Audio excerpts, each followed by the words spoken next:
Okay, what we're going to do right now is we're going to actually cover the Loft tool, which is a nifty little tool that you may use in the future, you may not, but just to cover it, we're going to go over it anyway. What we're going to do is we're going to create a rectangle over here, which is going to be 2-inch square. And I'm going to make sure that I center this, so I'm going to use my symmetrical quick constraint tool. And go ahead and dimension this, and it's going to be 2 inches. Now, another tool that we haven't covered yet that we're going to cover is also under the quick constraint tool. It's called equals. And what this is if you have dimensions that are the exact same, you can use the equals quick constraint tool, and you don't have to dimension those and have unnecessary and unneeded dimensions in your sketches. So for example here, this part's going to be 2-inch square on this end.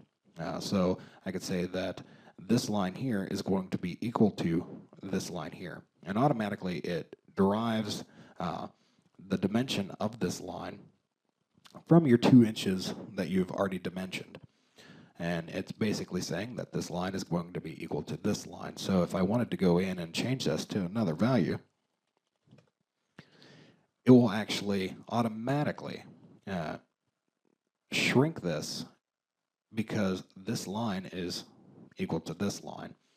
Now, if we didn't have that equals function used, now what you would see would be you go ahead and change this dimension, and if you add a dimension over here, and it's going to yell at me here in a second and say that it's over constraining the sketch, and I'll just accept that for here.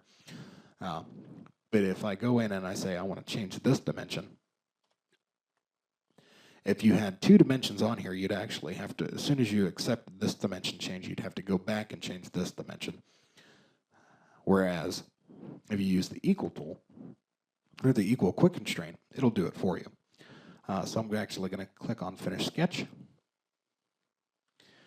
And another thing that we're going to get into more later on, but I'll cover the basic principles of it here, is the work plane feature. Now, if we go over to Origin, and you'll see if we highlight or we'll hover over the XY plane, this is the plane that we actually created our 2D sketch on. So in order to get a work plane off of that plane that we just used, we go ahead and we left click on the plane. It turns it blue, and we come up here to your work plane. We'll click on that. And if you come over to this edge and you click, hold, and drag, you'll see this little box pop up, and wherever you drag it, it'll follow. And you also have a dialog box here. Well, I know it's actually 2-inch wide part, so I'm going to plug in 2 inches here. And I'm going to hit the little green check mark, or hit enter. And what that does is that offsets a work plane 2 inches from your original sketch on that XY plane. And what you could do from here, and which is necessary of the Loft and Sweep tools, what you could do is you come up to Create 2D Sketch, and you can actually pick that work plane that you just sketched on. Now, what I'm going to do is I'm going to create a circle. Now, I could go in and say, okay, this is going to be 2 inches here and dimension it. Another thing we could do is actually come up here to our tangent quick constraint and say that this,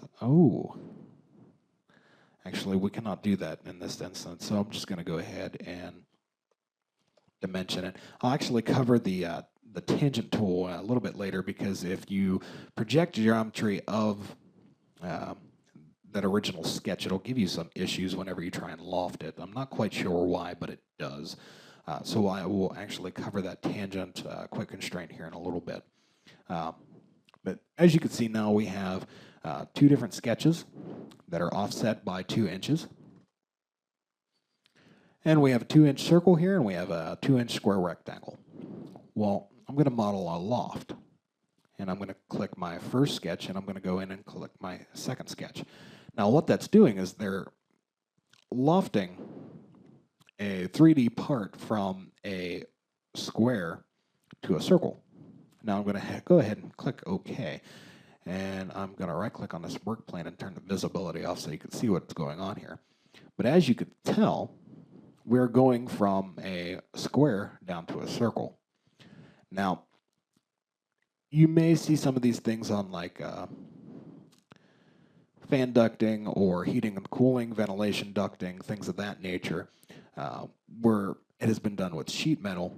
But if you just need a standard dumb part that has a profile such as this, you can actually just go up into Loft and loft that part through the method we just used.